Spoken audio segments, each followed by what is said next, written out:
एक समय की बात है। सुंदरपुर नाम के गांव में एक बहुत ही ज्ञानी साधु का आगमन हुआ। गांव के लोग भी बड़े धार्मिक स्वभाव के थे, सो उनके पास सत्संग करने जा पहुंचे और साधु महात्मा से कोई कहानी के रूप में रोचक एवं संस्कारी कथा सुनाने का आग्रह किया।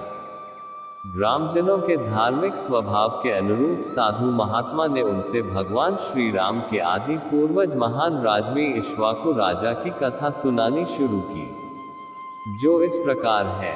साधु ने कहा, प्राचीन भारतीय इतिहास और पुराणों में राजा इक्ष्वाकु का विशेष स्थान है। वे सूर्यवंशी वंश के संस्थापक थे। इक्ष्वाकु वैवस्वत मनु के पुत्र थे, जिन्हें मानव जाति का जनक कहा जाता है। एक बार जब ब्रह्मा जी ने सृष्टि की रचना की, तो उन्होंने मनु को मानव जाति का मार्गदर्शन करने का आदेश दिया। मनु ने अपने पुत्र इक्ष्वाकु को पृथ्वी पर शासन करने की जिम्मेदारी दी। राजा इक्ष्वाकु ने अपनी प्रजा की भलाई और धर्म के मार्ग पर शासन किया। उनका राज्य न्यायप्रिय, सुखी और समृद्ध था। उन्होंने धर्म, सत्य और शौर्य का पालन करते हुए समाज में आदर्श स्थापित किए। इक्ष्वाकु को अपने राज्य के संचालन के लिए अपनी सेना, नीतियों और धर्म का कुशल उपयोग करना आता था। वे केवल एक महान योद्धा ही नहीं, बल्कि एक कुशल प्रशासक भी थे। उनके शासनकाल में कृषि, व्यापार और शिक्षा का खूब विकास हुआ।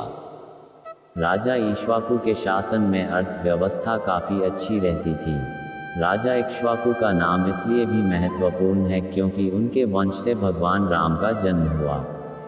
रामायण में वर्णित राम का जन्म इसी सूर्यवंशी वंश में हुआ था।